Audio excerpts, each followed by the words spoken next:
ऐसा चाहूँ राज में जहाँ मिले सबन को अन्न, छोटे बड़े सब सम बसे रैदास रहे प्रसन्न। जाति जाति में जाति हैं जो केतन के पात, रैदास मनुष्य न जुड़ सके जब तक जाति न जात। अपने विचारों से संपूर्ण जगत में सामाजिक एकता व समानता का संदेश देने वाले सामाजिक परिवर्तन के महानायक, समता मूलक समाज के पक्षधर, मानवतावादी संत शिरोमणि रविदास जी महाराज जी की जयंती पर कोटि कोटि नमन और समस्त देशवासियों को बहुत बहुत हार्दिक बधाई और मंगल कामनाएं।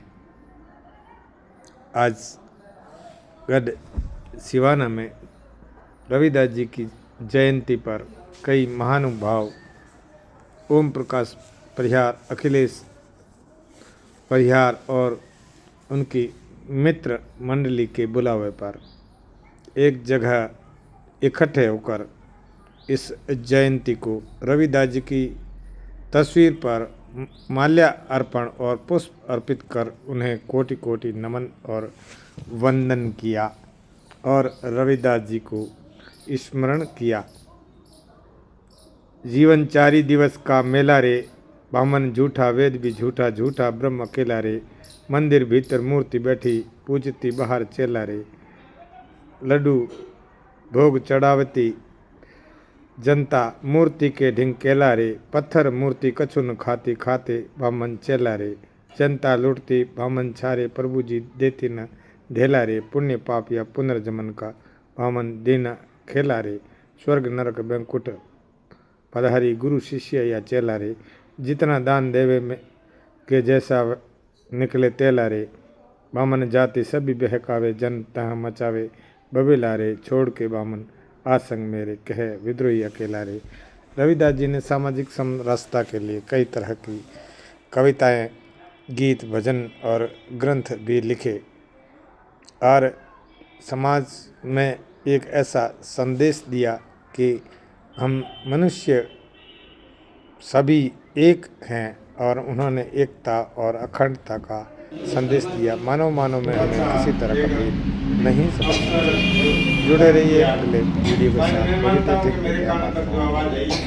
ओम जी सर का प्रयास है। ओम जी परिहार और परिहार स्क्वायर कहते हैं, अखिलेश जी वगैरह, इनका वास्तव में ये बेहतरीन कार्य है। नए साल के अंदर एक नई शुरुआत जो इन्होंने की, वास्तव में हमारा क्या कि ग्रुप को थोड़ा और अपडेट करने के लिए वैसे होना भी चाहिए, क्योंकि वर्तमान समय के और देखा जाए तो हालात बहुत ही नाजुक है। फिर भी हम यदि इस तरह से इस कार्यक्रम में, ऐसे कार्यक्रमों में शामिल होते हैं तो हमारे लिए अहोभाग्य कहा जाएगा, ये हमारे लिए सौभाग्य कहा जाएगा और हमारे समाज के लिए और इस देश के निर्माण के लिए अच्छी बात कही जाएगी। मैं आज के इस कार्यक्रम जो संत रविदास जी जन्म जयंती, महान संत समाज सुधारक रविदास जी, जिनको हम कविताओं में, गीतों में, भजनों में, किताबों में, कई ग्रंथों में पढ़ते आए हैं, पढ़ाते आए हैं, सुनते आए हैं और सुनाते आए हैं। और जब जब सुनते रहते हैं तब तक हमारे दिल के अंदर कई ऐसे वीणा के तार की तरह झंकोर और ऐसे हिलोरे मारते हैं, जैसे इनको सुनते जाए, पढ़ते जाए। लेकिन केवल मात्र सुनने से, पढ़ने से ही नहीं, इनको समझना और इनको दिल से पढ़ना बहुत जरूरी है और इनका प्रचार और प्रसार करना भी बहुत जरूरी है। तभी समाज में एकता और अखंडता और सामाजिक समरसता वाली बात आएगी। तो मैं सबसे पहले तो आपको आप महानुभाव आए जो सभी, अब इसमें कोई छोटा है या बड़ा कुछ नहीं, जो भी आए तो पुष्प अर्पण के साथ में रविदास जी का हम पुष्प अर्पण करके कोटि कोटि नमन करें। रविदास जी महाराज, हम जहाँ कहीं से भी भूले हैं वहाँ से ही हम गिनती शुरू करके और इस समाज की रचना करने में इतने लोग हम शामिल हैं, इस बात का आज का ये प्रमाण है। आप बारी बारी से पधारें और पुष्प अर्पित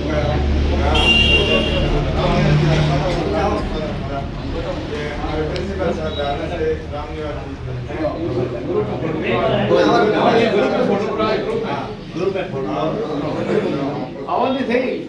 ने कहा, इसमें का समय था तब इनका विवाह हो गया था पत्नी लोना के साथ में, और पत्नी लोना भी ऐसी मिली सुशील। अब कहते हैं ना, जिस घर में कहीं कोई ऐसी नारी या कोई बच्ची बालिका का जन्म हो, या जिस घर में जिसका पद फेरा ऐसी कोई औरत उसके घर में आ जाए तो चारों ओर प्रकाश ही प्रकाश रहता है। वैसा ही रविदास जी के साथ हुआ। छोटी उम्र में भली शादी हुई और एक इनके लड़का हुआ, तो लड़का भी बड़ा होनहार रविदास जी के परिवार में सब हंसी खुशी का माहौल था। भी इन्होंने जहाँ भी गए वहाँ कई तरह की ऐसी बातें देखी, क्योंकि ये चमार कुल में पैदा हुए थे, और चमार कुल में जो पैदा हुए कई ऐसा इतिहास है गवाह इस बात का।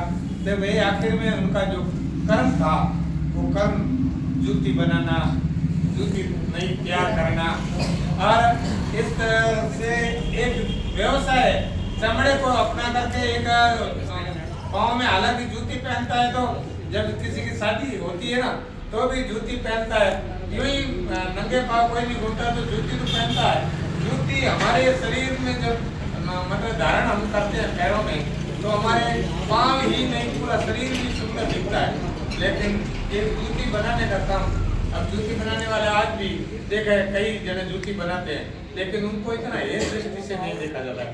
उस समय जूती बनाना, इस समाज को मतलब चमार समाज को जूती बनाना, इस परिवेश में रहना दूसरे लोगों को करता था, और इस तरह से वे हमेशा क्या करते थे, इनसे दूरी बनाए रखना चाहते थे।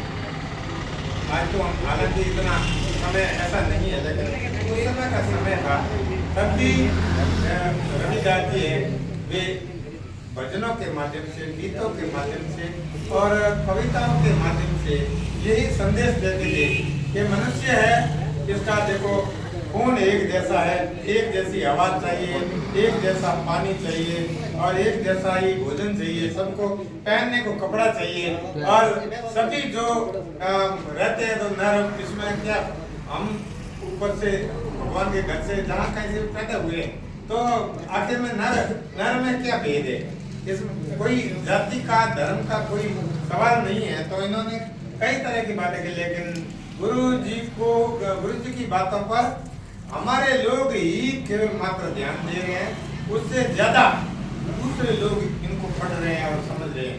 भूल हमारी ये है, एक ये विडंबना कहा जाएगी अखिलेश जी कि हम लोग आज इस तरह से इनकी तस्वीर पर पुष्प अर्पण करके, इनकी वंदना करके, इनके दर्शन लाभ करके हम ये सौभाग्य प्राप्त कर रहे हैं। तो शायद हम सभी लोग आज कितने जने लोग हैं जो रविदास जयंती का स्टेटस लगाया है या उनकी बधाई और शुभकामनाएं दी है, बहुत ही कम लोग होंगे। उनका स्टेटस देखो, हरे का स्टेटस अलग होगा, लेकिन इस तरह का स्टेटस होगा तो हमारा एक अपने आप में स्टेटस अलग नया तैयार होगा। तो मेरे को कई लोगों ने ऐसा स्टेटस भेजे, मैंने देखा, कल भी मैंने देखा। हम किताबों में जब पढ़ाते हैं हिंदी में, हमारे 6ठी से लगा करके 12वीं तक ये कोर्स में सर बैठे हैं, हिंदी के व्याख्या है, तो रविदास जी के बारे में पढ़ाते हैं। जो कृष्ण भक्ति करती थी मीरा को सब दुनिया जानती है, मीरा के गीत गाते हैं, उनके वहाँ जाते दर्शन करके आते हैं। तो मीरा के भी गुरु ये रविदास जी थे।